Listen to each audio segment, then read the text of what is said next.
Hi hello friends, welcome to our குடிவாண்ட channel. வீட்டிலே இன்றைக்கி கோதுமை பிஸ்கெட் செய்யலாம் அப்படின்னு சொல்லிட்டு அரை கப்பு சர்க்கரையை அது கூட ஒரு ஏலக்காய் சேர்த்து நல்லா கிரைண்ட் பண்ணி எடுத்துக்கிட்டு அதே கப் அளவில் ஒரு கப் அளவுக்கு வந்து கோதுமை மாவு எடுத்துக்கிட்டு நல்லா இந்த மாதிரி பொடி பண்ணி எடுத்துக்கோங்க. ஒரு பெரிய பாத்திரம் எடுத்து நம்ம எடுத்து வச்சுருக்க ஒரு கப் அளவு அந்த கோதுமையும், அப்புறம் தேவையான அளவு வந்து சுகரையும், அதுக்கப்புறம் அரைச்சி வச்சுருக்கிற சர்க்கரை பவுடரு அதையும் எடுத்து நல்லா அதில் போட்டு கையில் நல்லா மிக்ஸ் பண்ணிவிட்டு ஒரு டேபிள் ஸ்பூன் ஆயில் இல்லைனா கீ பட்டர் எது இருந்தாலும் வந்து நீங்கள் போட்டுக்கலாம்.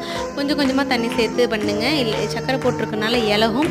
இந்த ஸ்டேஜில் வந்து நெய் சேர்த்துக்கிட்டிங்கன்னா ரொம்ப மனம் கொடுக்கும். இந்த மாதிரி கையாலே கொஞ்சம் தட்டி தட்டி விட்டு உங்கள் வீட்டில் உங்களுக்கு எந்த அளவுக்கு வேணுமோ குட்டி குட்டியாக வேணுனாலும் எடுத்துக்கலாம், பெருசாக வேணுனாலும் ஒரு கப்பு மூடி இது மாதிரி இருந்தால் கட் பண்ணி இந்த அளவுக்கு வச்சுக்கோங்க. ஆல்ரெடி நான் பாத்திரம் ஹீட் பண்ணி வச்சுருக்கிறேன். கொஞ்சம் ஆயிலு மைதா பவுட்ரு தூவி விட்டு இந்த மாதிரி ஒட்டாத அளவுக்கு வச்சுட்டு எடுத்துட்டிங்கன்னா மொறுன்னு கிறிஸ்பியான பிஸ்கெட் வந்து ரெடி ஆகிடுச்சிங்க. எதுக்கு வேஸ்ட்டாக கடையில் வாங்கிட்டு ஒரு கப் கோதுமை மாவு இருந்தால் வீட்டிலே இதே செஞ்சிடலாங்க. Thank you to all, bye.